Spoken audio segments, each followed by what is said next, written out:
Very nice. Yes. We're gonna have to fix that clock over there so you got two jobs. I don't look the batteries, just. Is it what it is? Is that a I can double? replace the battery in it.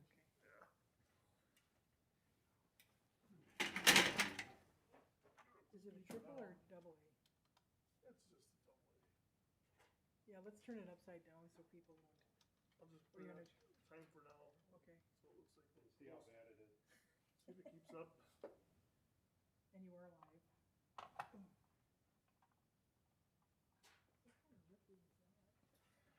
Oh, yeah. I figure since Tim and I have another meeting after this one, we'll do that.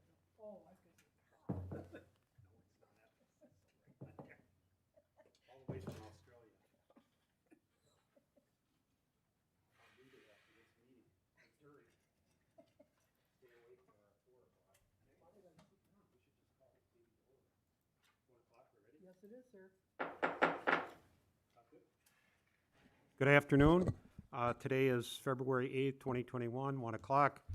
This is a makeup of our postponed regular board meeting on Thursday, from last Thursday due to weather. We'll start with the Pledge of Allegiance, a moment of silence. Pledge allegiance to the flag of the United States of America and to the republic for which it stands, one nation, under God, indivisible, with liberty and justice for all.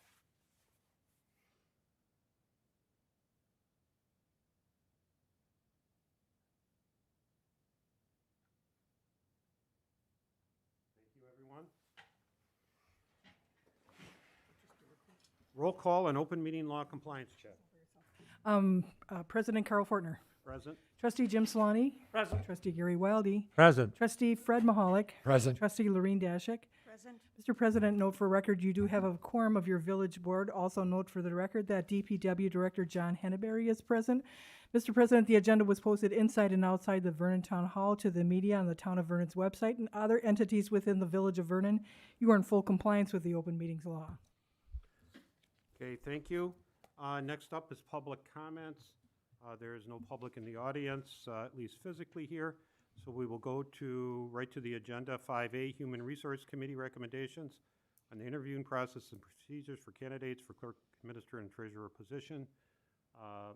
Trustee Solani will give a report, and hopefully we'll set a schedule and see where we're at here soon. Okay, thank you. First of all, just talking about the committee in general, we have had the unfortunate occurrence of losing another one of our members. Mary DeGrave has chosen to resign due to health concerns. She got a pretty nasty interview with her doctor last week, so she's gonna stay home, take care of herself. And we thank her for her participation. She was really kind of the vocal kind, which really helps out. On the good news side, Rodell Singert joined our committee at our last meeting. He came in more out of curiosity, I think, than anything else. And suggestion was made that he join, and he accepted, so we made him one part of it. I have two other candidates that have sent emails that I'll try to contact this week. I know one of them works full-time, and we would have a tough time meeting during the day at all. And I have to contact the second person to see what their issue is. We would like to get back to 5 members. Okay, that said, the two things that we were chartered to do initially, the first one is working out the procedures to hire people for our 2 open positions for a clerk administrator and a treasurer. In front of you, I think I handed out to everybody a spreadsheet that I have of the 57 people that have applied. Now, without going into names or anything, I think it's fair to say the vast majority are not qualified. However, on the sheet of paper, you'll find that there are 4 of them that are highlighted that turned in their resumes before our initial deadline and are considered qualified. I have done the phone interview on all of them, so they all understand the position. And so our next move is to set up interviews with the board. I'm proposing that we do that in a closed session in the very near future. And I need to know when the board would be available to have that so that I can set up the interview times with them. I'd like an idea of how long you think you have to talk to each candidate, so I know how to spread them out.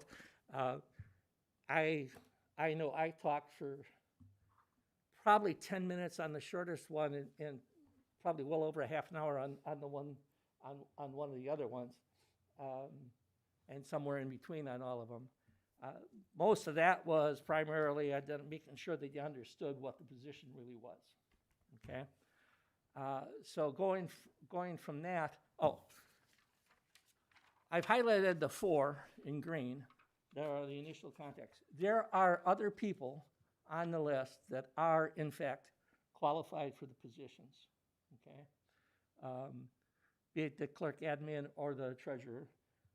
Either one, we have more than these 2. These are the 2 or the 4 people that initially came in before our deadline of February 1st. I think you can see at the bottom, I've highlighted the date that their things came in. There are 4 or 5 that we received after February 1st that I haven't I actually did read the resumes, but I haven't put any analysis down on them because I wanted to give the people that responded the quickest, or according to our schedule, first cut at it. So going from there, I'd like to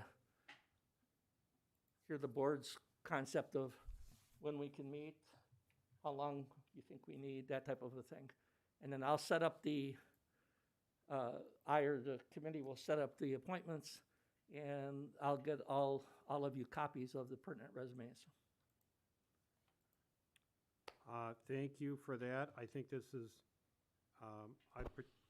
important, and I'm going to make myself available for these in-person interviews. It seems to me, at least I would think an hour. It depends on how many people are here. It should be done in closed session. We have to notice it 24 hours in advance, so at least 24 hours in advance. Even for a closed session? Yes. Yeah, because you'd have to open an open session and then move into closed session, so. Okay. As far as, I would also like to thank the committee for its hard work on this, and unfortunate, another resignation.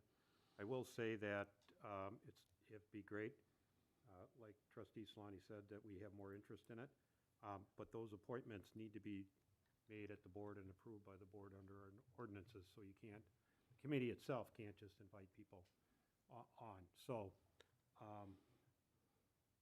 that's on our ordinance number 9. But that certainly can be made. Any trustee can nominate a person, and the board just needs to approve it under our ordinances. So, but as far as interviewing times, just looking at the calendar, I mean, we can't do anything tomorrow necessarily because of the notice rule.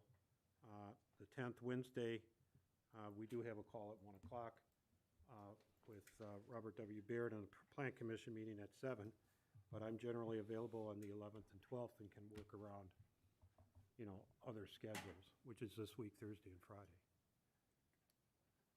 I could do Friday, but unfortunately I've got prior commitment for Wednesday and Thursday.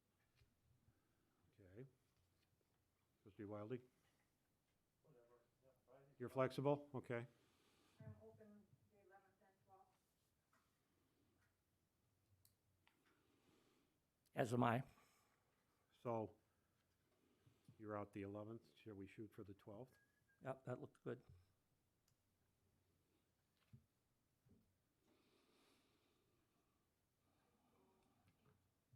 And just for the record, this has been set up for a month or two, so it's not something that came up this morning. Oh, your schedule, fine. Yeah.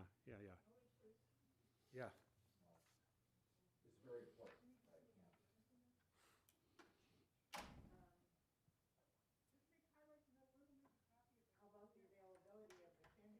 Well, that I'll have to find out.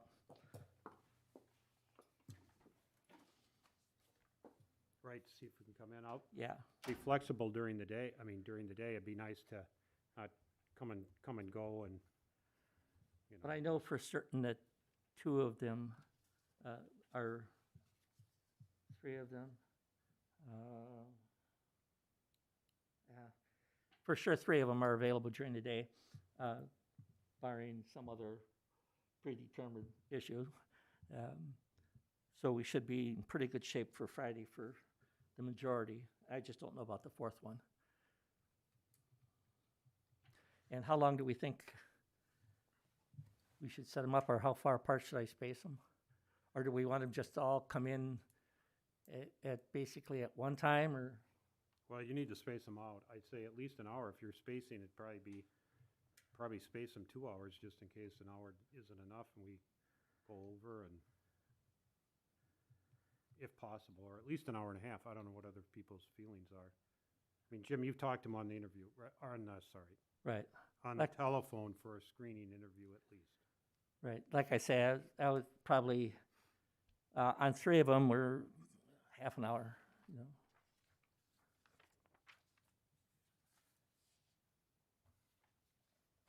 Thoughts, Fred? I mean, you've hired people in the past, you know how long an interview takes, so. Depending on the candidate, it could easily go beyond a half hour. That's why I would Yeah. put an hour. Yeah, that's what I was thinking too.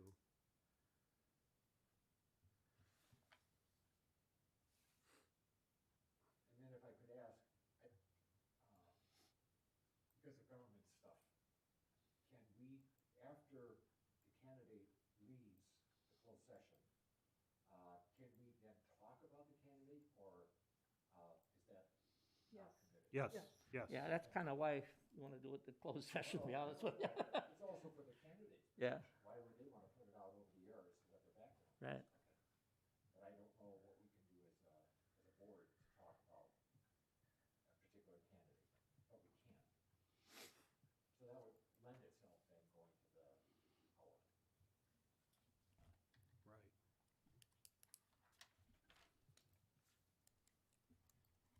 And then we should count on, after they're all done, extending, and then extending the closed session, coming out of closed session, and any approvals have to be made in open session, so. So is it your intent then after the closed session, that we would, individual board members have made up their mind as to who it would be, that we would then vote on it in open session, or think about it, or what is the rationale? You could. Yeah, we could come out and, You should. decide. You should. You don't have to act, but at least if you put it on the agenda, you have that right to do that. You don't have to, but at least that part you'd have to do in open session. But Yeah, well, that's what I was trying to explain, but yes, sorry. yes. Yeah. That we could come out and decide. And if you don't, I mean, there are other people on the list that we could bring in that we felt were qualified, perhaps not as qualified as these 4 front runners that we have suggested. But there are other people that we could interview if you decide the people that you've met with are lacking something. And then the other question I have is, you have their names on, it's in red, came in after January 31st, but there's, what, five? Yeah, there's one on the back, I think. Oh, I'm sorry, I didn't go back. Okay, thank you. That came in after the due date. Right. And I don't know, can we or can we not accept either, any of those candidates? Okay, I don't know how government works. Well, this is employment at will, so we can do, I'm sorry. this is employment at will state, so we can do as we choose. We can hire them or not. Okay, and the red ones, It's, yes, I'm talking about the other. the dates that are red. That was pretty much my cutoff because we said February 1st, Right. and those came in after February 1st. Or after, Yeah, well, they're all after, I believe. because But- I'm seeing February 1st for 2 of them, After the date. but February 1st was the date. Yeah, yeah, yeah. So why would you consider that after? That was the due date. I don't know how it was couched.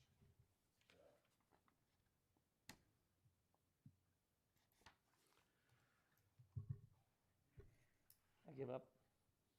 Cutoff date was February 1st. That's where I cut it off. The question, I didn't see him until the 7th, or I did see him sometime in between, but it was after February 1st that I saw him. but if the cutoff date is February 1st, that implies to me that you have to have your, I read them, and those 2 particular ones weren't qualified anyhow, but we haven't presented that to the committee yet. okay, that's private. No, you can, that's, Yeah. We're not talking names at this point. no, that's fine. I'd like to just comment that there were many people with a great educational background. But most of those people lacked any municipal background. But there were many qualified applicants with bachelor's degrees, master's degrees, but not necessarily any background in municipal. So we still have a pool of people if we choose to interview people that don't have municipal experience. Just a comment. You know, I guess then I'm kind of confused. If the cutoff date is the 1st, not arguing it, okay, and some of these came in after the 1st and going on employment at will, why would these, did any come after this particular series of? I just put him on the list so that, No, but did any others come in after, the last one here was February 5th, I believe, I'm reading right. Why would we not include them then? they didn't meet our cutoff date. They haven't been reviewed by the committee, and we're trying to get something done. I'm not challenging. Hey, well, listen. Well, you're getting Well, listen. Come on, okay, come on. Let me finish a sentence. Originally, we wanted this done back in November. We pushed it out to February 1, for the convenience of everybody. The 4 candidates that I presented to you are the 4 best qualified candidates within what we're looking for and what we're willing to pay for. I disagree with the fact that there are many candidates out there with an education. The vast majority of them aren't even close to what we want. There are others that are on the list that are qualified that want $98,000 or more, or something close to that we're not willing to pay for. These 4 candidates are within our realm. That's why we're presenting them to you. If you don't find people that you're satisfied with, we'll move to the next batch. What is your opinion of those that came in after February 1st? I said we have not reviewed them as a committee. It really doesn't matter what my opinion is on them. I didn't see, well, maybe 1 out of the 5 would be a candidate potential. The others I didn't see, nobody tripped my trigger, let's say. Nobody tripped my trigger. I wasn't interested necessarily in any of them in the first place. Well, I understand. So, get your question answered, I mean, What the committee's opinion is, going on what Jim had to say regarding the group that came in at the first and the one that is potentially qualified, why they would not be included, okay, in the evaluation. We haven't had the time to go through them. I'm sorry, We haven't had the time to go through them. right. And They I came in believe we late. have qualified people already on the list that came in earlier that should get first cut at it. well, and you found some qualified people Yes. that, well, let me see if I can break it down. The ones that came in later, February 1 or later, you haven't had a chance to look at. But that's not going to, even if you, let me ask you this, even if you did look at them, you would still say we should interview those 4 candidates that we've identified. Yes, that's. There what could you're saying. possibly be a 5th one, possibly, if you Right. look at it. There are deadlines and cutoffs, but then again, if They're arbitrary. they're arbitrary, and I hate to just, impose an arbitrary deadline on an otherwise qualified candidate, particularly if it came in through a little late through no fault of their own, if it's delay in the mail or delay in emails or whatever. But any event, I think we got to get those 4. Well, consider the fact, you've got 4 people on the list already. You've already said you were gonna spend an hour. Roughly. Roughly. Or keep. That's 4 hours all by itself. Right. I could give you 10 names, well, not 10, but maybe, I don't know. I could give you more names. I just don't think they're the people that we need. I've talked to them all. I'm not questioning your judgment. I've just, well, Just- then just don't. understand. The four recommended here, was that, by the HR committee, was that a unanimous recommendation? Yes? Was there other candidates where wasn't quite unanimous, or was tied, or these are the ones, or that are? Yeah, I'm sure. I would say yes to that. There were a couple that, on the surface, looked outstanding. I mean, Well, there is the it's- money thing too. I mean, the But that's- salary, right.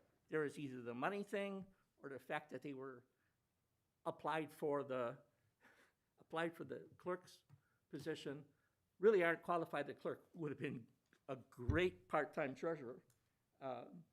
But in talking to her, she had to have a full-time position. So, Wow. she was eliminated. A couple of things like that. The people that I had marked on here as not qualified, flat out, are not qualified. They either did not meet our educational requirement and/or, which is the majority of the case, did not have municipal government experience at all. One of the two, or both. I mean, a couple of them are, lower end jobs, like working at McDonald's or something like that, type of thing. Not that there's anything wrong with that, but just not qualified for this kind of a position. There are some that, depending on how far you wanted to stretch what we asked for, and as I mentioned at our last board meeting, collectively, we agreed that what we asked for in the ads that were placed was not what we really need or want. So we know that the next time we do this, we would change what the ad says. We got responses from people that are overly qualified for what we need, which is why we ran into some really high, salary requirements. And then we had a flock of people that applied that had no qualifications for these jobs whatsoever. I think we need to lighten up the issue on the education requirements that we had in there.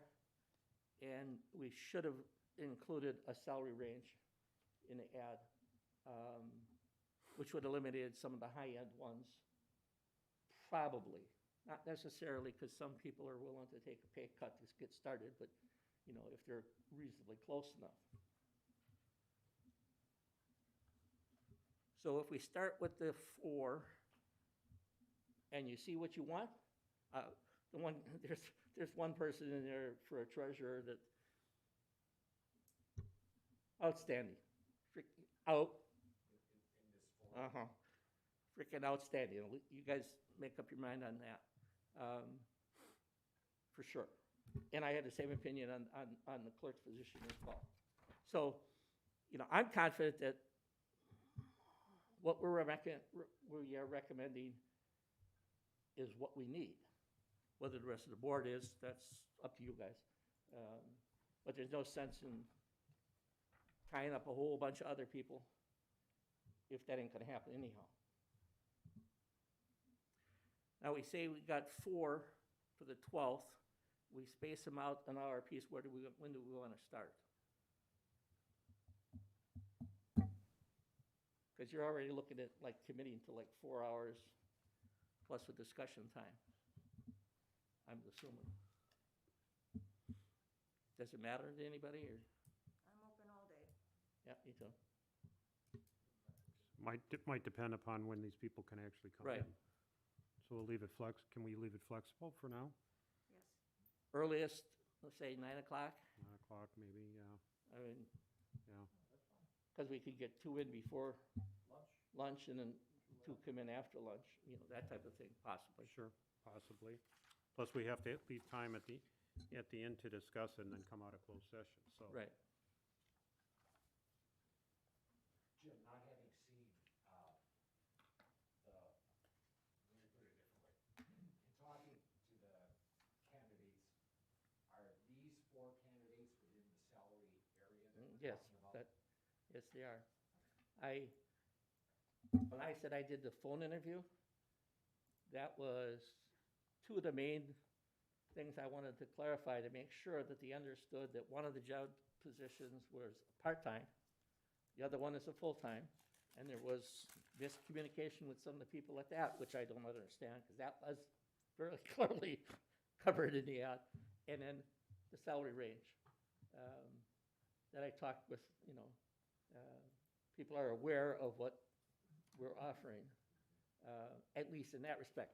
I didn't go into all the details on the benefits, like the health insurance or that. Of course, the part-time is not eligible for any of that. But mostly because I don't know all the details on that side of the house anyhow. They just know it's, you know, it's there.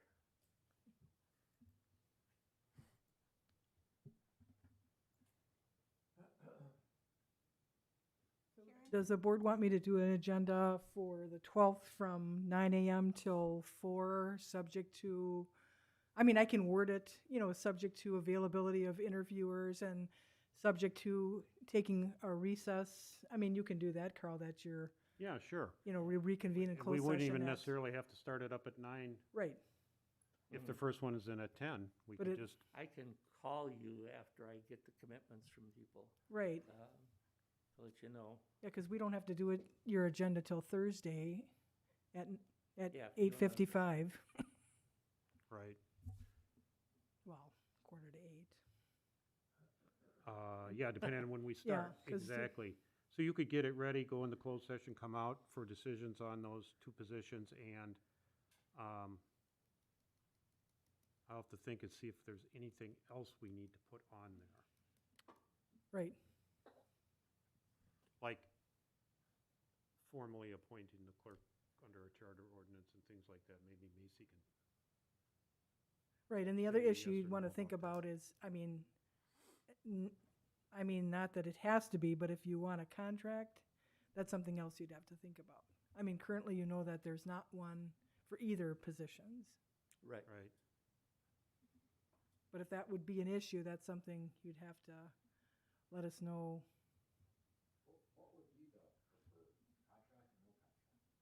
Depends on the person. On the applicant? Excuse me, it depends on the board. Depends on the board and the, No, but I'm asking, that was a question for the board. Should it be a, All the directors have contracts. sorry? All of our current directors have contracts. I don't have one. you don't have one. I chose not to have one. Right. And, DPW, John does, fire chief does. Do we need one? No. Legally, do you need one? No. Can we have one? Sure. I believe the wording in any of those contracts said that either party could Employment at will. implement at will, could leave at any, for any reason. And part-time, you wouldn't ever do a contract part-time. I never would anyhow. Right. Yeah. I mean, if that's something that you don't have to worry about, I'll put an agenda together and then, send it out to the board and Carl and whatever you decide. And Jim, based on your phone conversations with your applicants, maybe we can tweak it down to a time that's much more precise than 9 to 4 or 9 to 5. I mean, just so that the board knows the office will, not that that won't interfere, but the office will be open to 5 just because of elections on that day. That's state law. Right. Sorry. But they won't interfere with you. Right, that'll be in person. We've had 2 people vote absentee. Yeah, in in- person. Oh, for absentee. Right. At the window.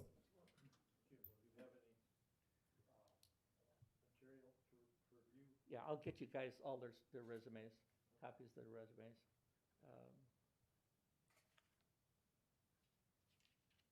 Yeah, so you have something to read, so you know what Right. questions they ask or fill in or, We'll get those Right.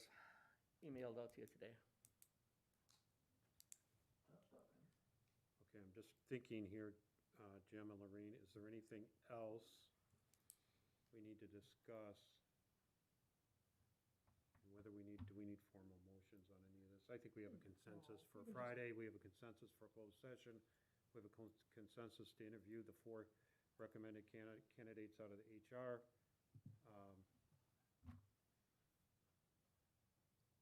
We'll work on the agenda to make sure we get other items on there that we need to.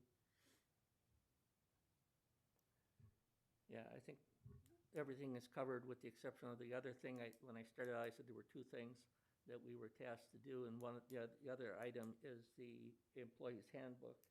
And I have gone through 80% of it now and updated our sample and then given copies to the other members of the committee so they can review and compare between what I've tweaked in that sample from the league versus what our original handbook from Vernon had, to make sure I don't miss something that's. A lot of changes? A lot of verbiage, not, to be honest with you, not all that many real changes, but it's mostly how things were said. There are some sections in the old one that, to me, are so common sense, I don't know why they're there. But, so some of them I've left out, and typically those are all towards the back end of the manual in the first place, and so those are the ones that I haven't made any decision on yet. I wanted to talk to the other committee members once they get a chance to look at them, and see what it says. We can't get into too very many details, it's not specifically on the agenda. We'll just Well, use yeah, that as- it's HR, I gave an update. This is Yeah, HR update. that is part of HR update, but it's supposed to be your report, not a start, let's discussing with other members, that's all, that's all. I just wanna make sure we're not, going a little too far, that's all. But yeah, we'll expect further updates and then Yeah. start working on that next after the hiring here is finished. This is your principal item this week. And you got that right. Yeah. Okay, anything else? Otherwise, we're gonna move to the next item. We good? Yep, got it, sir. Okay. Next item is to authorize village president to negotiate an amended American Tower lease on Vernon Fire Station Number 2 located on National Avenue. This was, we discussed this and had information at our staff meeting, and we said at that point, we'll put it on our next board agenda to get formal authorization, so I can at least talk to the guy, and I think I got enough direction out of our staff meeting to talk to him, and obviously it'll be on the next regular board agenda for minimum report, maybe some sort of preliminary resolution. So I'd just be looking for a motion to authorize the village president to negotiate an amended, maybe a possible amended American Tower lease on Vernon Fire Station number 2. I'll make that motion. Is there a second? Second. Any, well, what are the other? I heard Jim first, sorry. Any discussion? All in favor? Aye. Opposed? Motion carries. Next item up is the Village of Vernon Resident Survey. We talked about this at staff, and at that time, we had a consensus that in order to get it started, clerk treasurer would bring in some, or provide some examples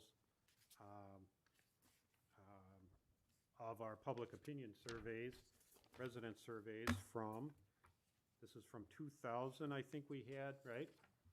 1992. And then before that, 1992. So we're long overdue, it sounds like. Right. And you did did you get a hold of WTC? I did talk to Carroll College, and they just wanted to know, one thing I did not put in the examples, one was, that one was pretty comprehensive, but if the board chose to do, like a Survey Monkey type thing, which would be very, very nice for a lot of our residents, a Survey Monkey where they could go right online and monkey. Have you ever done a Survey Monkey? There- It's a survey that's done online, and everything's done online. And then, but I did talk to, there are a couple students at Carroll College, so I am focusing on Carroll College in regards to having a college student if the board so chose. But obviously, you would think those questions you'd want it coming from the board. The intern or the student would actually do the tabulation for you, because I'm assuming you wanted it in the next newsletter and/or electronically. I'm not really sure, but before I finalized everything at Carroll College, I just wanted to know if that's first of all, if that's what the board would like, is a college student doing the tabulation for you, and/or if you wanted it all done in-house, if you wanted it in the newsletter, what direction the board's really going to. Because you can see the past surveys focused an awful lot on annexation, our borders, land use. So like I said, I just don't really know what the board wants to focus on in regards to questioning its residents. Let's try to take it one at a time. What is our, let's talk about the timeline first of all. I'm not sure we're gonna be able to get this together in time for our spring newsletter. but Right. Maybe the fall newsletter? Yeah, because you'd want your spring newsletter to come out in May, so you have all your newly elected officials. Maybe they could write like a little, "Hi, I'm so-and-so," for your newly elected officials. So it typically comes out in May, and then the recreational component always, carries all the fall registrations. And then you have a fall newsletter that comes out just letting people know what you're going to do for tax collection and all those fall things. But it's really at the board's discretion. I don't know what department at Carroll, I'm not challenging them to do this, but would it be of any help or interest to have them put together a draft of a survey that they would think to ask of residents? The people that I talked to at Carroll said they don't feel that person would, unless they actually interviewed with the board, would Okay. be qualified to see what the board's questions would be. Okay. Their level of expertise would be assisting the board in, maybe tweaking a survey, giving some suggestions to a survey. The only bad thing about a survey when you do a narrative is, sometimes those can be, depending on your responses, extremely time consuming for the person that's reading it. So the more yes, no, the more tabulations you have on delineations is a lot easier to tabulate and compile than narrative. Mhm. Yep. So going back to timeline, not this, not saying that we couldn't get it ready to go by May. It just seems like that might be rushing through it to get, the questions drafted and reviewed, and people will come up with ideas. What about this? Can we add that? And as far as Carol, so I'm thinking May, getting it out in May means it really has to be done by April. Yeah. So then you're talking, Bless you. 6 weeks, basically. I mean, but it's been, or 8 weeks by the middle of April, 2 months. The fall, we could probably, getting it wrapped up by September, it seems to me is doable. Carroll College would be back in the fall semester, so it seemed to me that there would be student or students maybe able to help. I like that.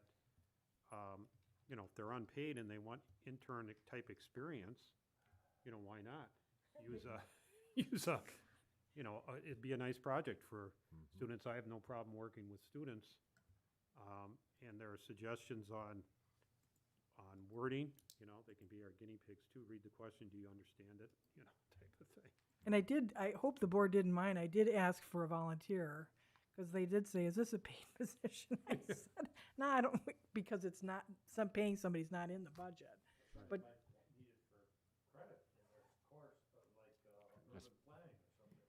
Yeah, they could. Sure.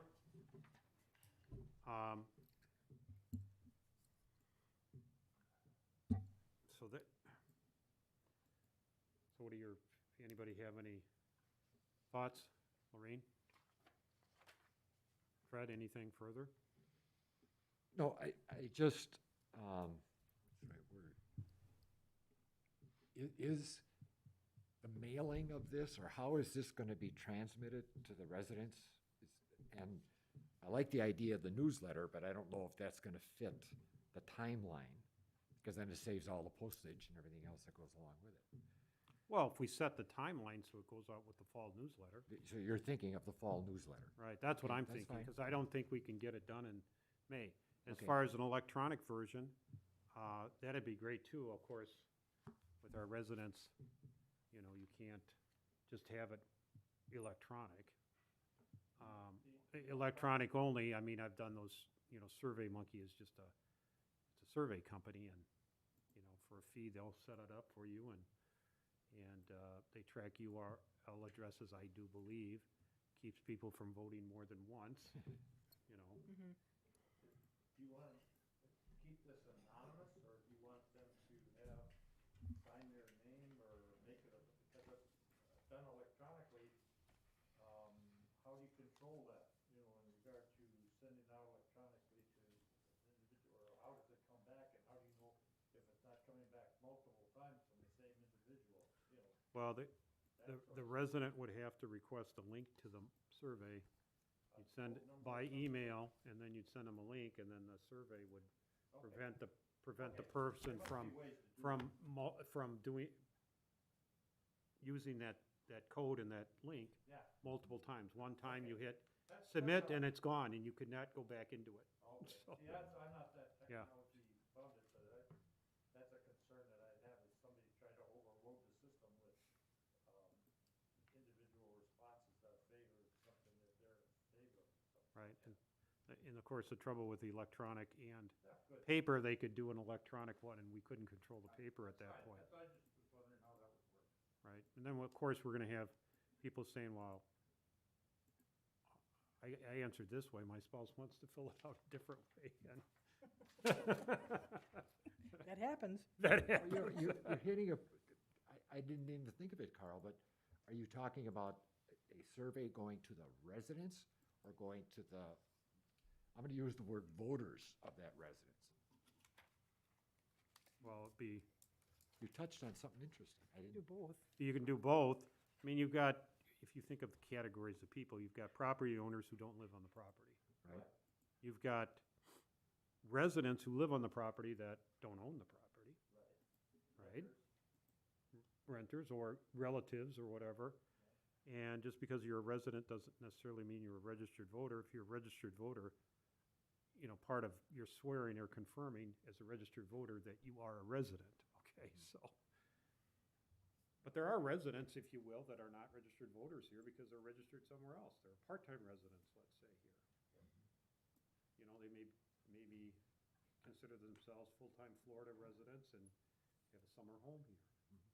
Karen, in the last time this was done, what type of things popped up from the residents regarding the survey? Not the contents of it so much, but getting a copy of the survey or whatever. Were there any things that came up from the residents? I was not privy to the 2002 results, but it's my understanding that was done as a special mailing. Both were done as a special mailing. It wasn't done in the newsletter per se. And I know the one that focused on land use and planning, both surveys indicated that the community wanted to stay a town in the sense that they didn't want high-density development and sewer and water and all the things that typically come with a city per se.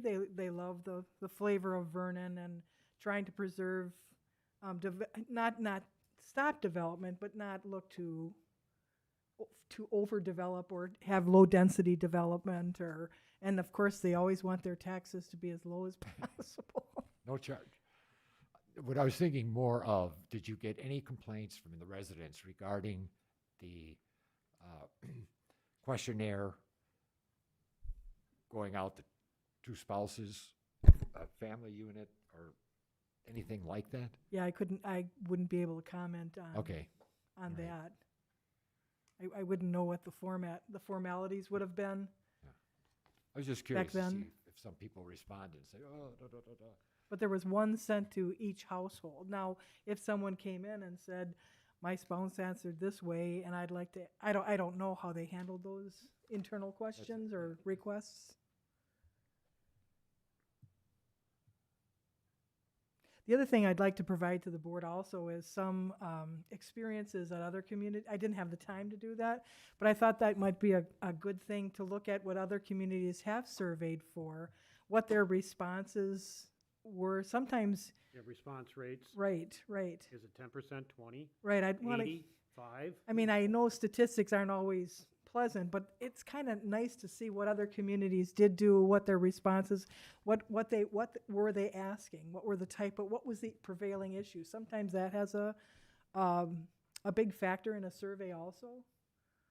So since you're kind of leaning towards the fall, maybe I can get some more of that information for you, and you can take a look at what's happened in other municipalities, not within just Wisconsin. Sometimes it's kind of fun to look at what's happening nationally. If the board would like You that. included from, not sure what state this is even from. Halifax was pretty detailed. And that, Yes. A that, 40-page. pages. I'm surprised they got anybody to respond. oh, I know. And I mean, you, there were some excellent questions on there. Yeah, there's very excellent questions. There are some really good ones there. right, they're, yeah, out, and they survey their community constantly. So they're really in tune to I just thought that was just a huge example of a municipality, but, Huge is the right word. right. Right. I just don't think we can get a response to that, that Right, big of that- a thing. The longer they are, the less likely people will respond. The shorter they are, the less information you might receive. And it appears from that community that this is a community that does this type of survey twice a year.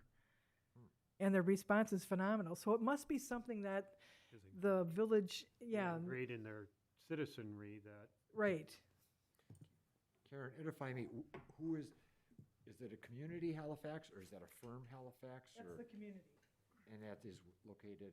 I believe it's in Connecticut. I'll get that Fine. for you also. It's just general.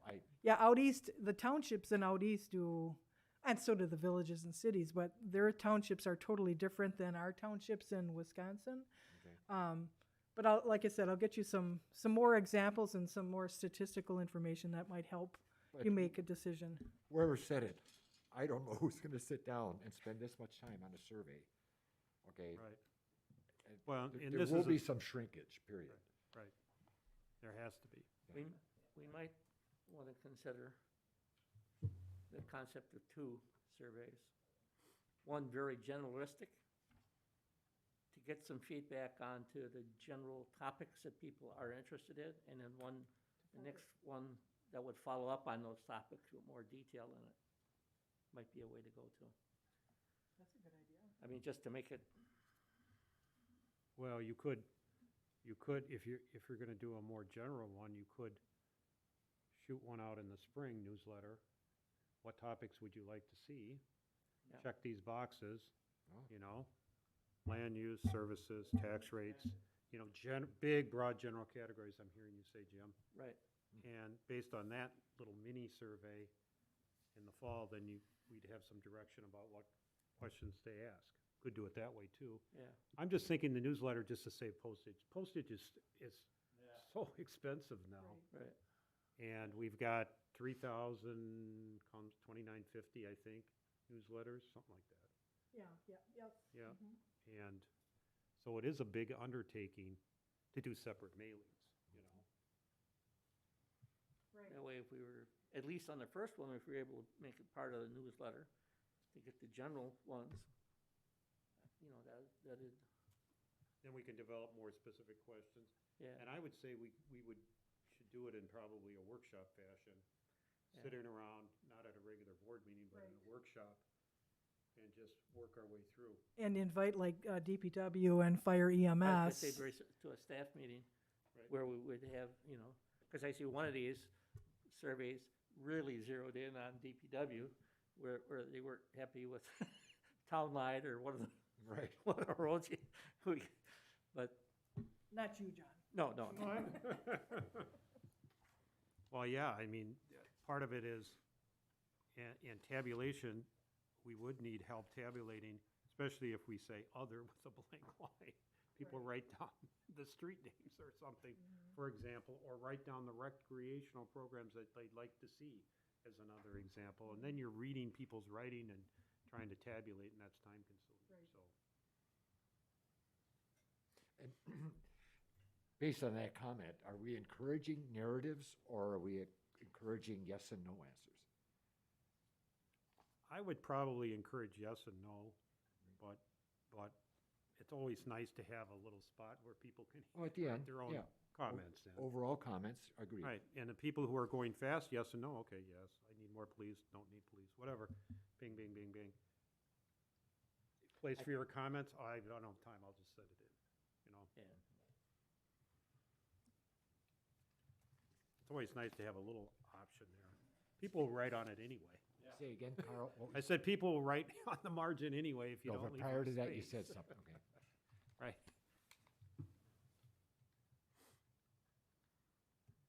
Gary, you got anything? No, I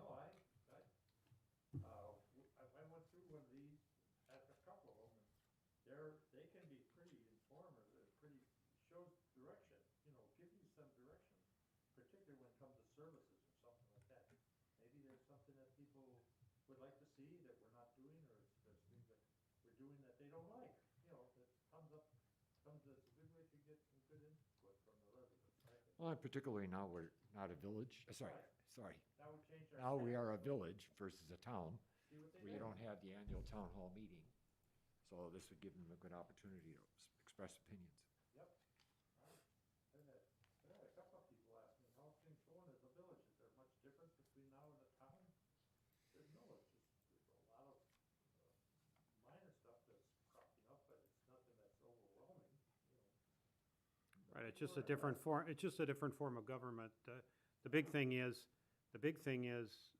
our borders are fixed. There And you our go. tax breaks is fixed. It's, to me, you're always hesitant to, if your borders are shrinking, your tax base is shrinking, how do you, you know, how do you, overcome that? how do you plan for a new fire truck or DPW equipment, or Can't.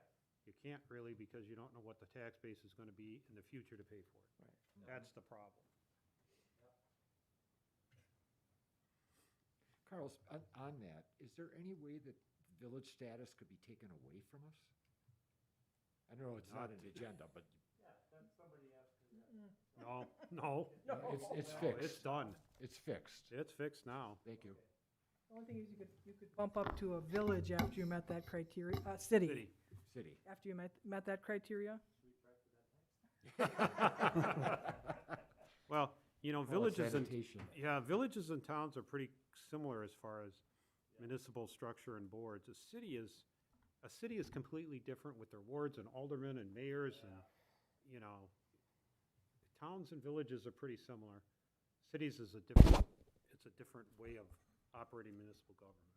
So that'd be a big step. I mean, look at the village of Menominee Falls, it's still a village. So, and they're bigger than many, many cities, if not like 90% of them are probably, or more. So where we're headed on the village of, so like, what do you think about Jim's idea, kind of sending out maybe a one-pager? Here's the topics we'd like, you know, would you like to have a survey on the following topics, yes or no? It could just be yes or no. And we could come up with the list, whether it's services, park and recs, DPW, fire, EMT service, paramedics. We could just come up with a list and have people check yes or no on them. And it would not be restrictive. We could add, we as a board. Yeah, add. could add. Yeah. This would just be a guidance thing. Sure.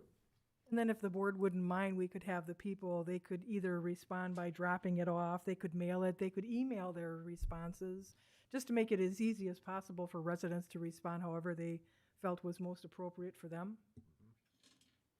Point taken.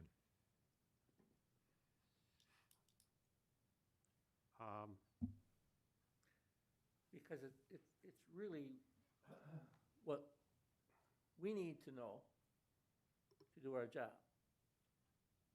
What do the people really care about, you know? And I think if we ask them the general topics in one survey, and then we can follow that up with a more detailed on the key points, you know, whatever it is.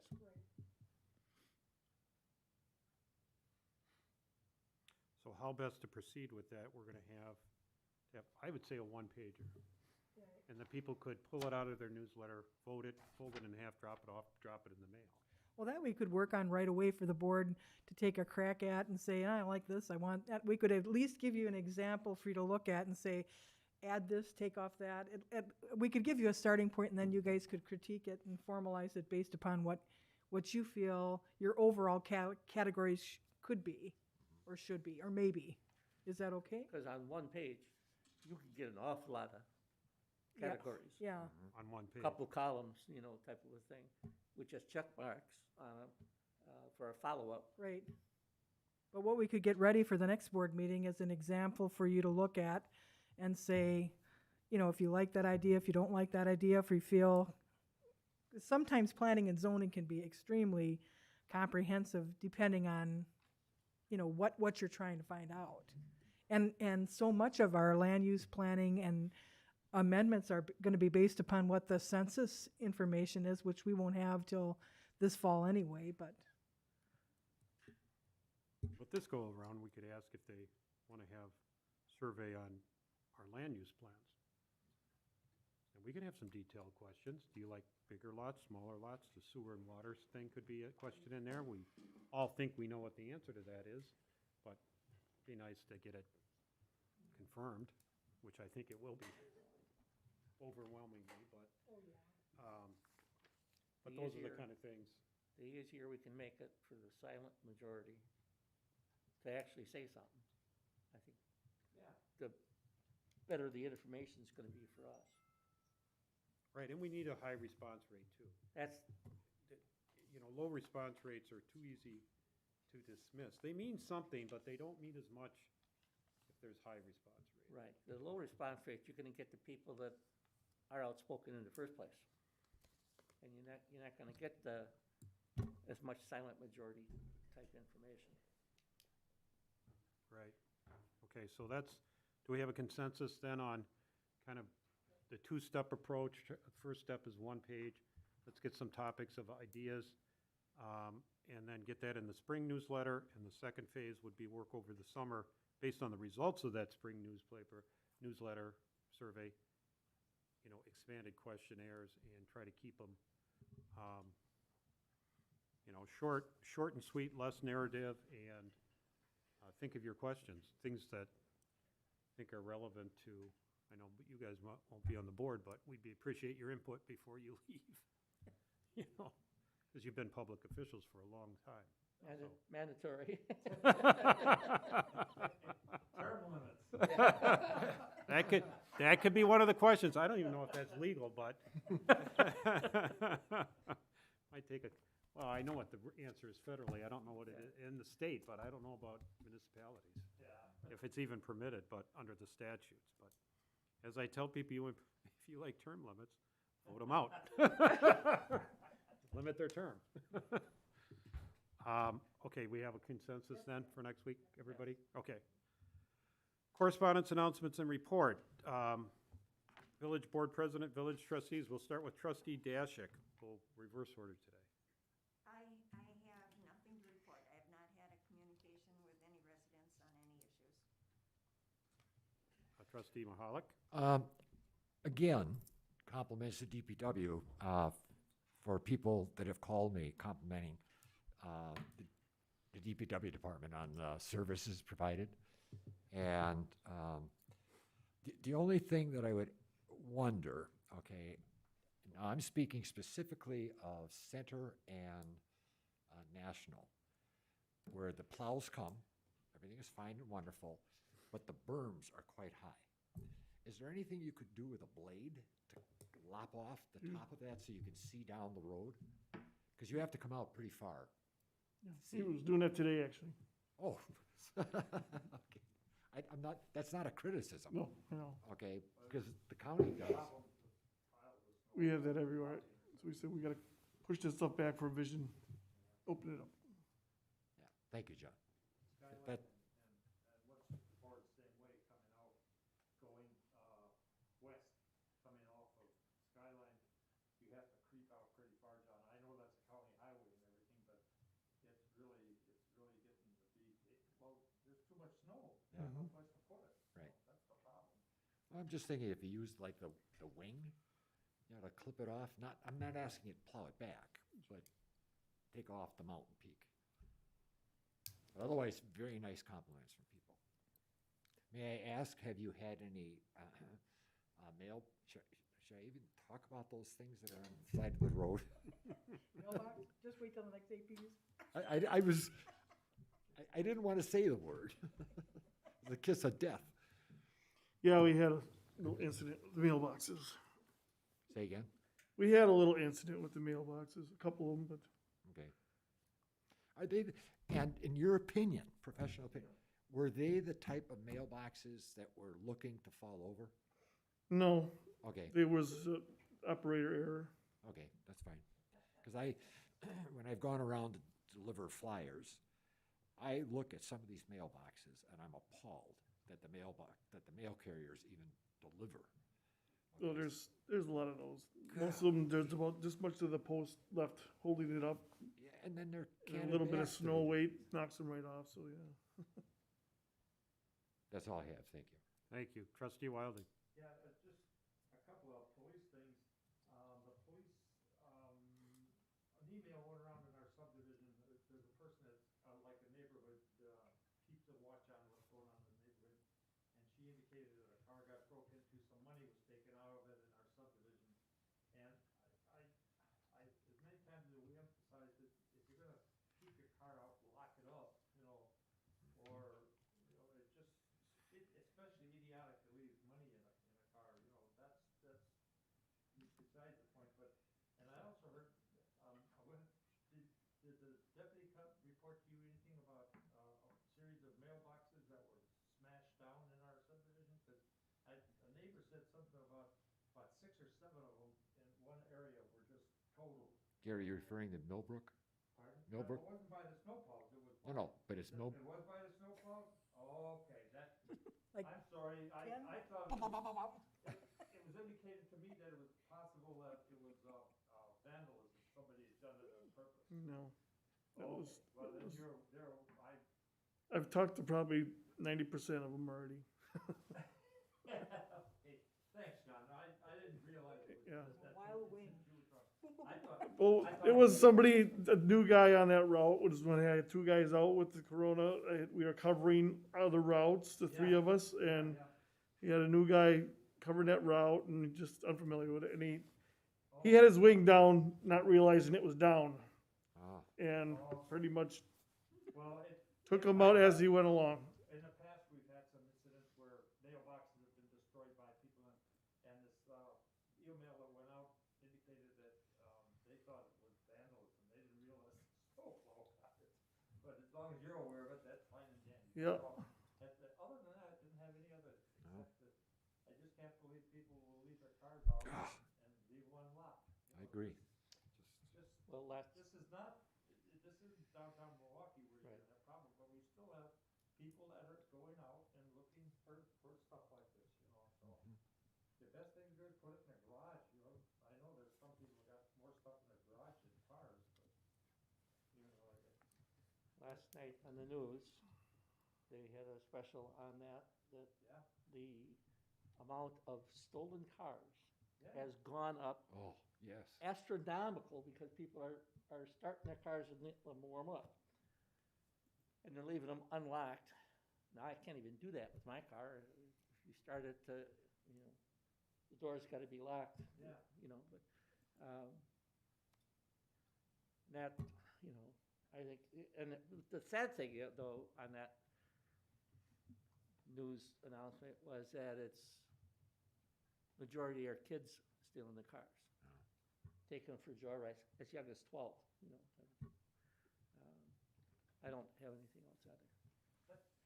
That's all I had, Mr. President. Yep, and I don't have very much at all.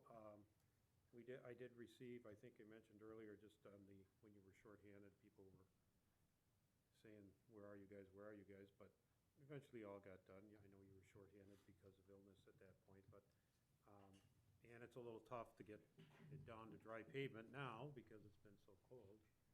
And so there are slippery spots and people should, you know, take care of driving because there are a lot of slippery spots and snow and ice covered on the road, but it's gonna take some sunshine to get that off, so. But other than that, you know, just like everybody else, we got too much snow. It's hard to put it anywhere. So Waukesha, that's my report, Waukesha Sheriff report. I don't know if there's anything that, Ward did Ward. stop in, Mr. President and board members, and he had said that obviously he's in the community monitoring. He said that they have made some unfortunate drug busts in the community with the assistance of the Village of Big Bend.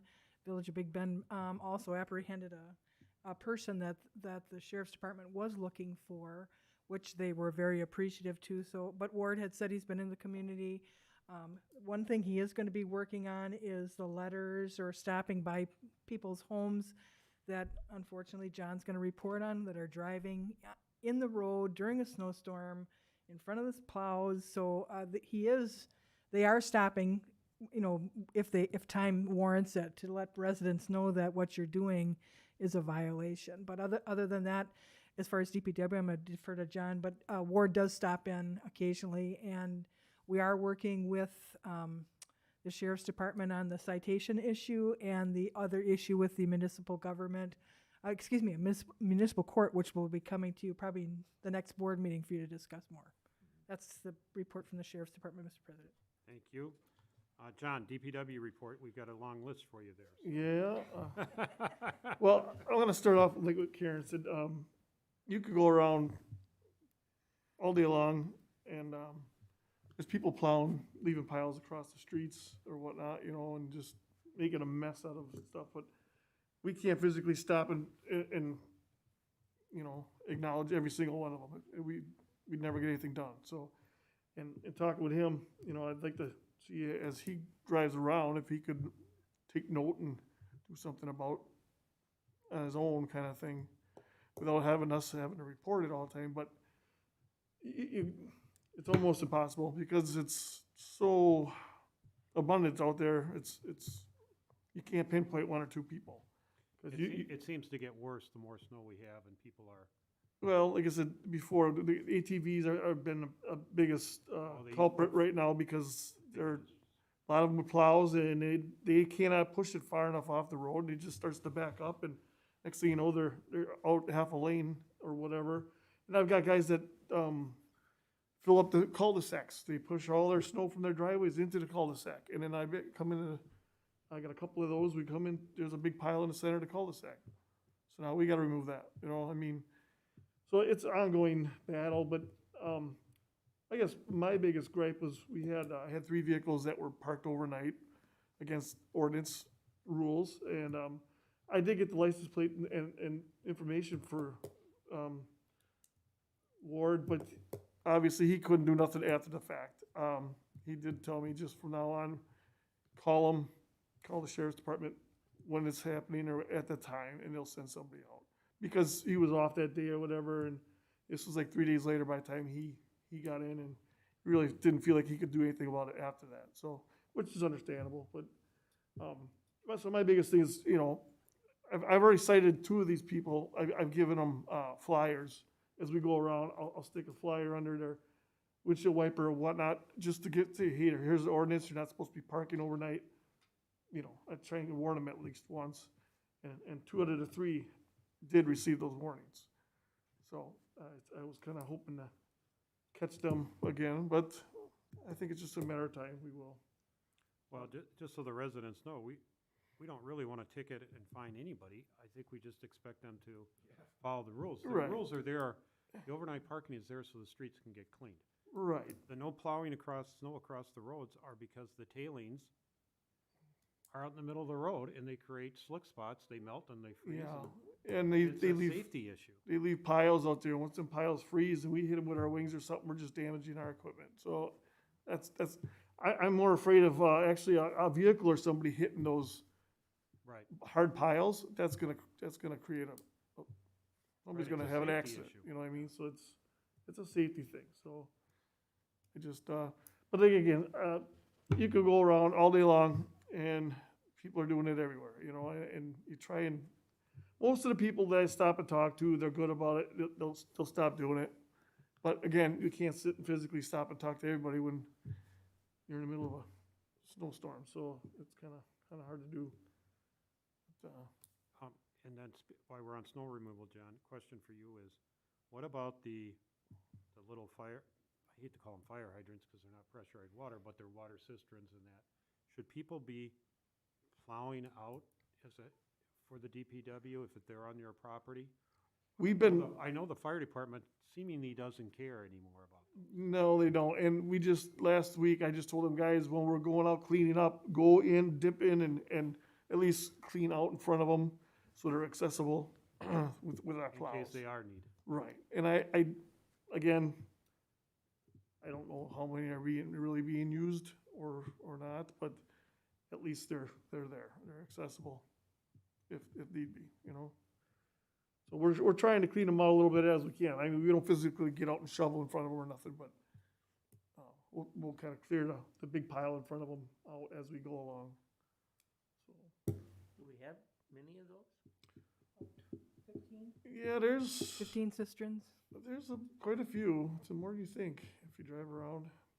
You used to get, on our subdivision, you used to get points, if you will, allotment points, if you put one in, and sometimes they were required, but Well, I think insurance also helps. It helps. you get a lower ISO, because Yeah. it does count as a higher, hydrant, Or a pond. Yeah. right? So, but Problem is the water quality in some of those cisterns is so apprehensive for the fire department's equipment, they don't want to use them if they don't have to. Excuse me, Karen, where do they get the water? The water is on underground tanks. In the cisterns, Right, no, in the cisterns, but if they're not using them, where are they getting their water? they usually get from the city of Waukesha. Oh, thank you. yeah, the equipment they have right now for transporting water is a lot better than it used to be. You know, what I mean, they got a lot more efficient with the trucks. So Yeah, the trucks are bigger, yeah, and every structure fire is automatic mutual aid, so all the water Yeah. comes in, you know. Well, the nice thing too, on those big emergency vehicles that the board approved, they carry so much water. that the water's instant, then trying to hook up, Gary, you could probably, talk about what a pain it is to unlock the hoses and get the right fitting and put it on and, right. So their response time is great since the board's approved those big emergency pumpers and with a lot of water instantly. Sorry, John. No, that's all right. With that being said, we've had 16, well, 17 with the last two here, events so far this season, snow events. We basically use about 470 tons of salt.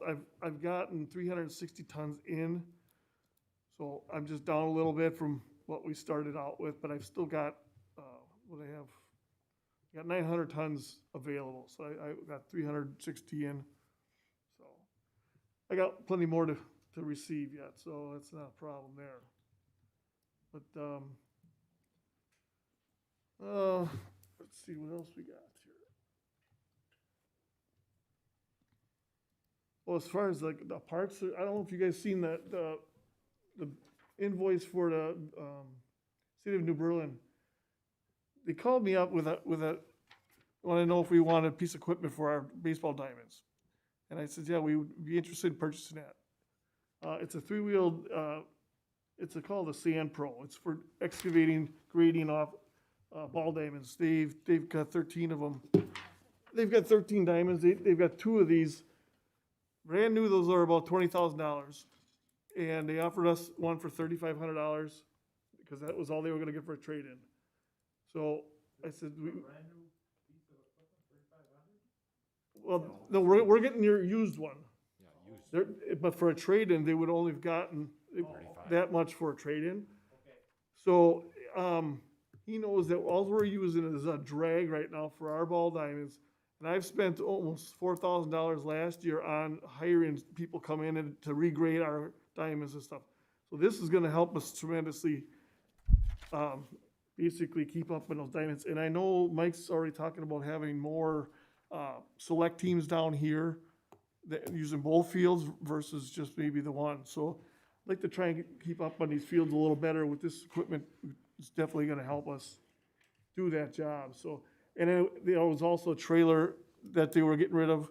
We're gonna pick that up also, that piece of equipment will fit on. It's for transporting up to Heather Ridge and whatnot. Because right now, we've been driving our equipment back and forth, the smaller stuff, and I'd rather not be driving that up and down the road if we didn't have to, so.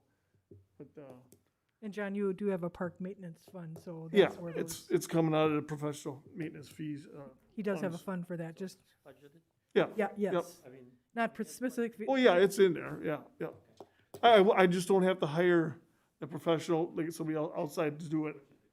Oh yeah, they're very expensive. I mean, for what I'm paying for this and a trailer, they're charging me for 1 year to do, and this is gonna last us for years to come, you know? So that's where Plus- we'll put it in the budget. I just wanted, I'm sorry, John, Yeah. just wanted the board members to know where that's gonna go in the budget, so, because I know how cognizant you are of the budget. Sorry, Yeah, John. yeah, Right, But, and it's in our APs today. yeah. your your part-time guys to be able to run that? Yeah, actually, the one part-time kid that I had last year, his brother is the one that offered this to us, because he runs the park department in New Berlin. Oh, okay, cool. So he realized what we were using, and he said, I think I got somebody that could probably use this equipment, you know, so he called me up and says, you might be interested in this. We went and looked at it, me and the mechanic, and, yeah, we said, yeah, that would definitely be a bonus for us, you know, to have something like that, so just to keep you on board with that. I know we discussed the Center Drive Bridge issue. I'd like to come up with a date that we could possibly all get together and listen to that the inspection report. Andy said he would have the guy come out and actually that did the report and go over it with you. So he said maybe a Tuesday or a Wednesday, Thursday, or somewhere in the middle of the week would be good. Anytime. I told him most likely it'd be, you know, towards the end of the month here or something, but if you guys could come up with a day that maybe, you said it would only take maybe an hour or so, and just maybe go over that and just, I just think it'd be something important that you guys wanna kind of hear what they all have to say and how we can proceed with these inspection reports and stuff like that. Date now, Wanna try and John? get Yeah, if we could get a date, because then I gotta get back to Andy. Next week, of course, Tuesday's election day, so if he's out here, that's not a good day. And he said the end, so if you did the 23rd or 24th of February, Yeah, those are I no would- meetings. Yeah, 23rd, 24th would be perfect.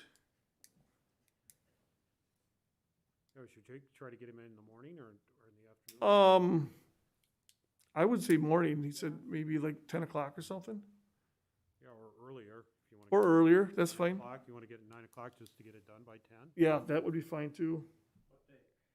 Tuesday, February 23rd at 9 o'clock, does that work? Oh, Lorraine's got her finger. We have a, so Well, we you have got a HR, HR meeting Tuesday morning at 9:30? You want to do Wednesday? do Wednesday? Open on Wednesday. Yeah, Wednesday. Wednesday the 24th? That way it won't interfere with your meeting. Gary, Fred, Fred? John? Yeah, Okay, we got a So date. 9 AM, this will be no action, it'll be a workshop, DPW, or whatever we want to call it. We'll meet No here? action will be taken. informational Yes. meeting. Information only Here. because there is no Right. decisions on this, so 9 AM, February 24. Mm-hmm. DPW Bridge, Center, Well, yeah, and also the culverts down here on Edgewood are also involved in that, so. Yeah, so if Oh, you're okay. paying Andy to come, you might as well get him to report on everything. And there's one more down there, Yes. but the other one's in good shape yet, so, but he'll go over them. Even they might want to ask questions, John, about future road projects. I mean, since we're paying to have him there, Yeah, We'll put future road projects Right. on the agenda. we'll get it. too. John will get something together for you guys to look at. Sound good, John? yeah. So, and then, like I said, the other road projects, he did get out for bids, so hopefully we're still on for the 18th, for bid opening. Yep, Again, I had him, do the Stonehill Court, Pheasant Hill Road, Woodgate Road, Olympia Court North and Olympia Court South on the main bid, and then the Center Drive as an alternate, and then a Nottingham as an alternate also. So depending on price-wise, if we can eliminate one or two, or if we have to, of either one of those. So, and that's February 18th. That's just our next regular scheduled board meeting. We'll be doing that. to get it- yeah, I gotta get a confirmation with him as a time or whatever we'll set up, Right. for opening. It's usually like 9, 10 in the morning. And so far, I've only gotten, two, pre-qualifications for that. Oh, you'll get more. Yeah, I'm just surprised. Typically, I've got more by now, but. The other thing was discussing about the kitchen in the town hall here, maybe updating these cabinets and then stuff here. We're having issues with the sink and stuff. The sink, first of all, is just a little tiny bar sink, and the drain's kinda been having issues with, and just, thinking about trying to update the cabinets in there, get some more counter space in there and whatnot, but updating that, but. Would you try to do that with your guys? Yeah, When they're- when yeah, I think we could it's handle that. slow, like, whether this week it's not Well, snowing at all and they're cleaned it's- out, they're looking for stuff. Yeah, when it's 10 below outside, it's probably not a bad thing to be doing. But, yeah, When John does cabinets, he's really good at that. no, I just like to replace the cabinets that are, probably add some more upper cabinets, extend the cabinets that are on the bottom and the counter, so we can get rid of the coffee machine, whatever that table thing it is, yeah. So we can get that up on the counter, we got ants in there, and I'd like to seal it up a little better, just kinda go, it needs to be updated. And the sink, half the time it doesn't drain decent, it's just been it's an ongoing issue there, but it's due for a upgrade, I think, You got, so. you got money in your budget for materials? is Yes. basically- I think we can handle The that, yeah, village not a hall problem. maintenance, Yeah, so, yeah. Like I said, I just wanna, it's just, like I said. Yeah, exactly, and that's typically what we try and do. I know we've done our bathrooms in the past in the winter time, we did those and stuff like that, but I wouldn't mind, changing over the lighting in there to LED lighting and stuff, upgrading that kind of stuff too, so. It's just, it's outdated, and it just, I think we can do a lot better than what's in there, so. Any questions on that? Okay, so we got Village of Vernon signage, right? Yeah, I actually gonna order them signs this week for everything we looked at prior, or last year for budgets. When I talked to, Mark Lang, he says, yeah, kinda wait till February-ish before you start making them big orders like that, cause he's got a lot of sign orders coming in, usually the first of the year. So he said, just give me a little time, but, so I'll try and get that orders, sign orders in this week, as far as updating all those, street signs and stuff like that, so. That's gonna take a little while for him to get all those wrapped up, but he's usually swamped, he said, always in, the first of the year, everybody ordering their street signs and stuff like that, so. But, we'll get them out there. And the other thing was, I was just wanted to ask about the adopt a highway stuff, I don't know if there's any updates on, maybe. Send a letter out, Karen sent a letter out to all the people, and we've been getting responses back. I don't know how many you've got back, Karen. I have about 8 people that responded.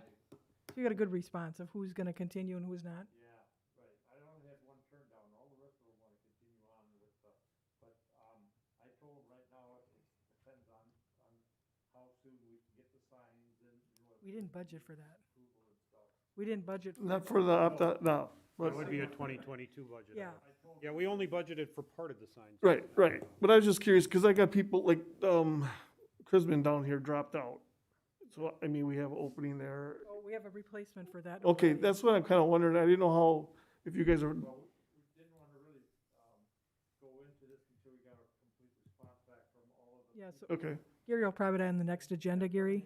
But this slow, you know. okay. Slow contact, we'll have to just make personal contact, give them a call. Yeah, I was just curious, There might cause, be a hold on that for a while, John. yeah, that's what I was kinda thinking, I told them, you know, it's gonna be a little bit, we got, you know, got some time to work on that, but. So. Otherwise, that's about it. Okay, clerk treasurer. I just wanted to state that John and I will be attending a stormwater seminar for, obviously, stormwater compliance. The DNR is already mailing out information in regards to the new municipal reporting for the MS4 permit. I'll keep you posted on that. The spring election, obviously, is next week, Tuesday. We are taking absentee voting in the clerk's office from 8 to 3:30 every day.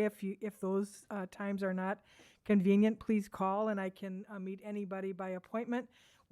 Every clerk in the state of Wisconsin is open this Friday till 5 p.m. It's the last day you can absentee vote.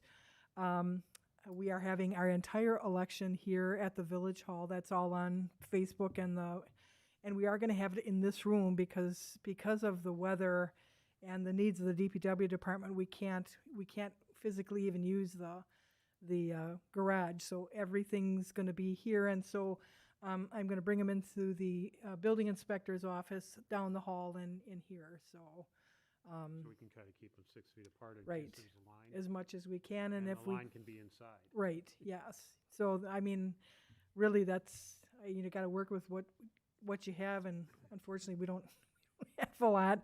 The only good thing is there's only one thing on the ballot, so I don't know the response that we're getting from absentee. I think we've mailed over 450 ballots, and I think we've gotten 20 back so far.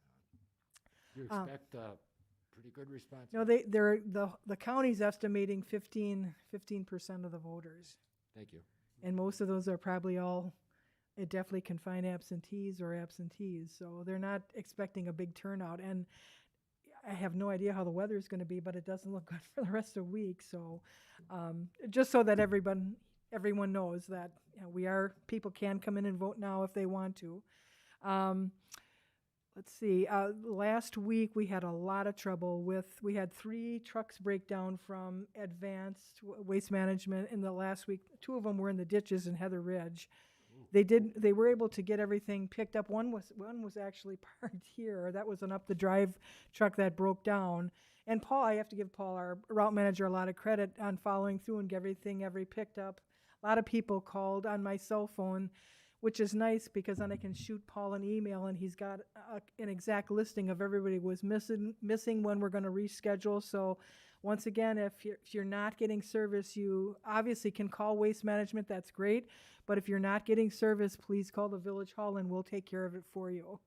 And lastly, I talked to John about all the problems he's having with the roads. So what we thought we'd do in the clerk treasurer's office to help John, because he doesn't have time for this, is to create a letter informing residents in a nice way that here's our ordinances. This is what you're not allowed to do this and why. And track those people that are getting letters just to notify them. Maybe they don't know, number one, of the danger of them being in a road in a snowstorm and the effects, just to let people know that, tell your contractor, or if you are plowing snow on the road. We get a lot of phone calls from neighbors complaining that their neighbors plowing snow on their yard. And, so we just thought to help John, we would record the addresses and send out a letter informing residents that of what the current ordinances are and what they should and should not do. And that's all I have, Mr. President. Carol, if I could, regarding the waste garbage pickup, Mm-hmm. if we have a heavy snow, which we've had a couple, does garbage pickup continue, or is there some type of suspension because they plow, or? It continues until the trucks can move, and that's the problem, is once the trucks go off the road, they're usually off the road in other communities. So when we ask them to keep their garbage containers out, because the next day they try to go out and pick up. But sometimes people, which I know we did, we brought it in, let the plows go out and bring it back out first thing in the morning. I know it's a hassle, but we try to, and Advanced, Waste Management is very good about the fact that if they are missed, they'll come back and pick them up. And that's the only unfortunate thing too, is even if we put on the website that garbage or recycling pickup is discontinued for Thursday, I really need to know. I need to know what was missed, if it was a refuse recycling, and what their address is, and a callback number, just in case they can't pick it up the next day. We can schedule it so it's convenient for the resident, and that they get the service that they're paying for. Because they're big trucks, and I was just wondering if the snow inhibited them picking up waste garbage. It does, and we do communicate with our DPW department also, and John's great about if he can add more salt, but, unfortunately, depending on the conditions of the road and where they're at and the incline of the road, a lot of those are all factors in providing service. But once again, it's just stressing to the residents to please call here. Even though it's great that you call Waste Management, it's also helpful for me. And I track that, all the people that aren't getting service, so it isn't continued. And if it is continued, we try to correct it. So, we constantly are making modifications to those routes to accommodate the residents so that they get the service that they're paying for. Can you go through the absentee ballot just briefly for the people who, for me personally, we requested on February 2nd, we received it 5 days later. But Yes. there are people who haven't received their ballots yet. Just based on my little personal experience, give it 5 days, but if they haven't received it in 5 days, what should they do? They should call the clerk treasurer's office right away, because we, under the law, when we get an absentee ballot request, they go out that day. Unless they come in on a Friday and we get on Monday, which we did have 2 today, but they're already in the mail. And we are required to send them to Milwaukee. Every ballot in the state of Wisconsin has to go to their central location. There's a barcode on that absentee ballot that is tracked from when the municipal clerk drops it off, when it gets to Milwaukee, when it goes out, and Wisconsin Elections Commission is tracking all these absentee ballots. Now, if you haven't gotten something in 5 days, there's a problem, and I need to know that right away. Because what we will do in our office is discontinue that ballot and remail it again. But unfortunately, I just showed some board members that were here early an absentee ballot that we just got back from the November election. It was mailed on September 15th of last year. We just got it back in the clerk's office, returned to sender today. So when people complain they don't get things through the mail, 9 times 99% of the time, it isn't the person that's doing the mailing, it's the It's postal happened to us service. 3 times, and generally it comes anywhere from 3 weeks to 6 weeks later. Yeah, so I mean, the president makes a great point that, you know, if you've made an absentee, especially if you're on indefinitely confined, those went out weeks ago. But as absentee ballot requests come in, they're done immediately. And but the problem is based upon the mail service. And one other thing that we're tracking, and for board members also, is people that are dropping them off. In our informative letter, we did ask them, if you don't want return postage on, to please let us know, because on the next, for our April mailing, people that are dropping them here, we are not required to put return postage on if the elector does not if they want to drop it off. That's absolutely fine, and it'll save the town, the village a lot of money, not putting that return postage on.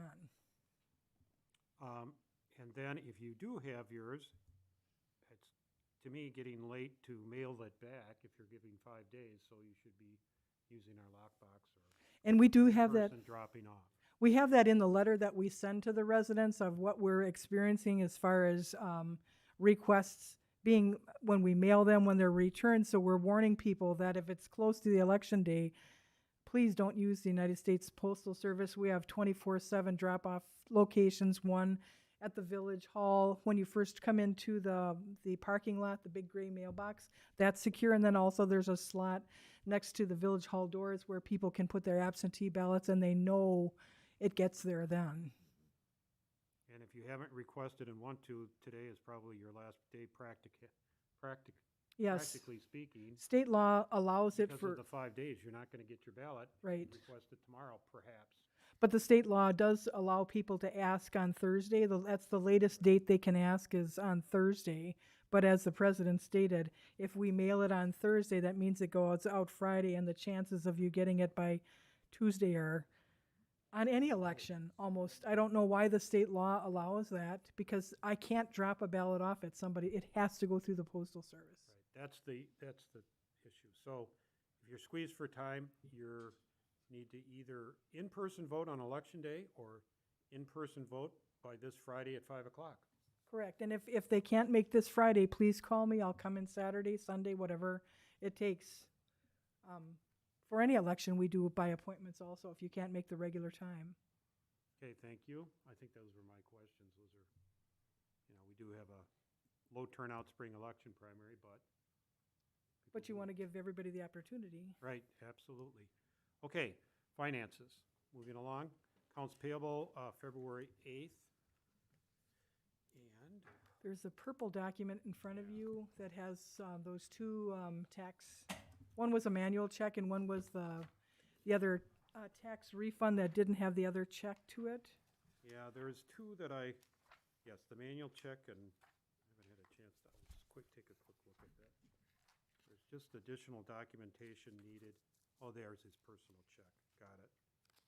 On one of them, so that's good.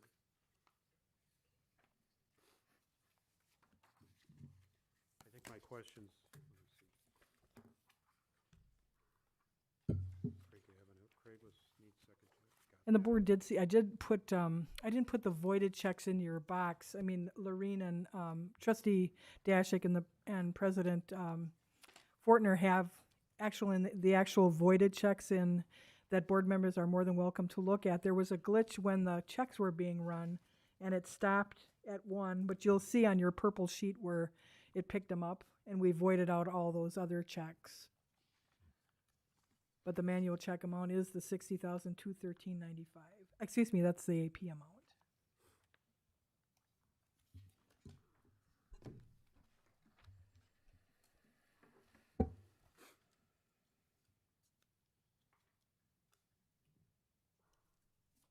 Yeah, I'm looking at Mr. Klein's refund check here. I had a question on that. Well, and the other issue too, and in the APs, you saw the checks that are going to the city of New Berlin. John's going to actually physically take those over to the city of New Berlin. And as John stated, he's got that in his budget. But just wanted to let you know that John's going to walk Yeah, those are over. for the grooming equipment. So you're gonna go and pick it up, and you might as well drop off the check at the same time. Right. I had a question about that earlier, wondering what that was for, so you've answered it, so that's great. Okay, so. Other questions? I just wanted to look at this manual check here while people have other questions, ask. I was just gonna quickly look at this one.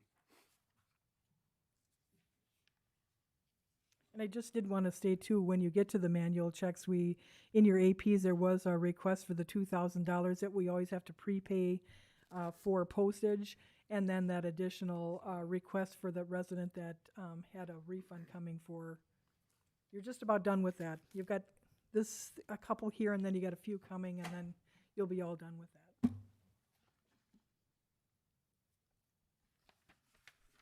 Can you check the sheriff's contract? Is that the right dollar amount? As if we overpay or underpay, I'm sure it'll get caught up next month.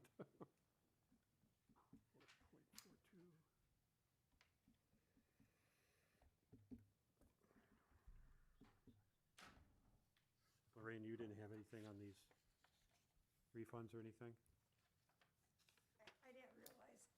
I got stuck on two of them, that's all. Here, so, I did have a concern, but I think it's resolved. Okay, yeah, I got stuck on two of them, that's why I asked. 3, 3, 4, 5.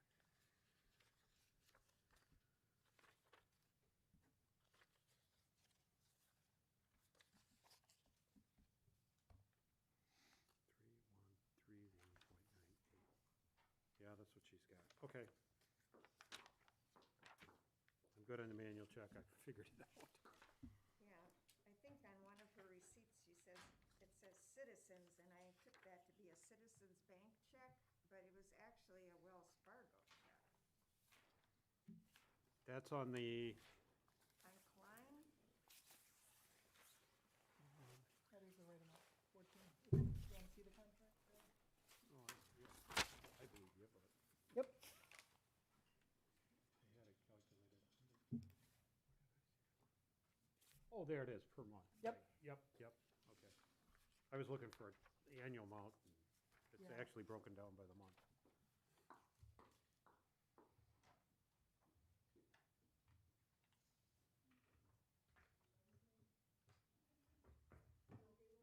Right, the Klein was a Wells Fargo and a Merit Title Company. So I think so. it was two bank checks really coming in. Right.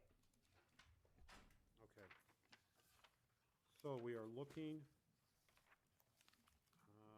for a motion to approve accounts payable batch number 20210202 in the amount of $60,213.95. I'll make that motion. Is there a second? I'll second that motion. Any further discussion on accounts payable? All in favor? Aye. Opposed? Motion carries. Now we've got manual checks. Let's see, looking for a motion to approve manual checks in the amount of $5,131.98, which is the one tax refund for $3131.98 and the $2,000 for the postage. I'll make that motion to approve. Is there a second? I'll second. Any discussion? All in favor? Aye. Opposed? Motion carries. December 2020 ACH report. Let me see if in the amount of $100,365.01. Make a motion to approve. Is there a second? Second. Any discussion? All in favor? Aye. Opposed? Motion carries. Letter D, President's Report on Village Borrowing Debt Refinancing. Karen and I have a call scheduled 1 o'clock this Wednesday with Justin Fisher at Robert W. Baird to discuss further what we talked about at our staff meeting, borrowing $3 million, refinance, which would include a refinancing of our current debt and future road projects as we discussed. discussed in capital equipment. John, you were part of that, so you know what we're up to. That's Wednesday, that's my report, otherwise there's nothing to report there. Citizens Bank quarterly report ending December 31, 2020. And you saw that in your packet. No action needs to be taken there. We are on to minutes. January 21. And I had some changes, which they were made, and you received the changed minutes. Yeah, emailed and in front of them also, sir? And also in front of you. So we're looking for a motion to approve the Thursday, January 21, 2021 Vernon Board meeting minutes as revised. I'll make that motion. Is there a second? I'll second. Any discussion on those? All in favor? Aye. Opposed? Motion carries. Now we're moving on to January 28th. I did have some changes there. I think they were all made and they were given to you. The only additional one was the date on the header. I think you fixed that since then. So we'll be looking for, this is our Motion to staff meeting. approve. Yeah, this is our staff meeting. Yeah. Is there a second? I'll second it.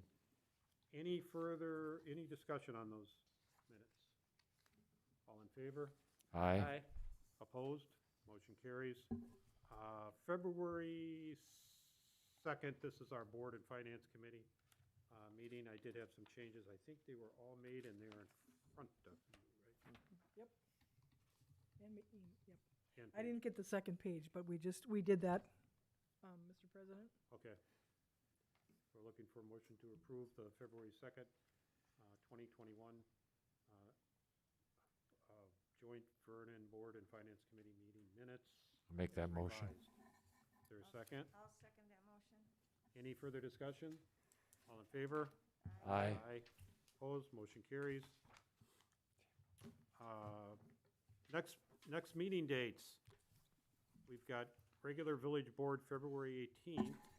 We've got Plan Commission February 10th, which is next week, Wednesday. And then, as we established today, we've got DPW workshop February 24th at 9 a.m. and also time to be determined, but on Friday, February 12th, interviews. Those are your future meetings. Anything else? Otherwise, Accept the motion to adjourn. is there a second? Second. All in favor? Aye. Opposed? We're adjourned. Thank you.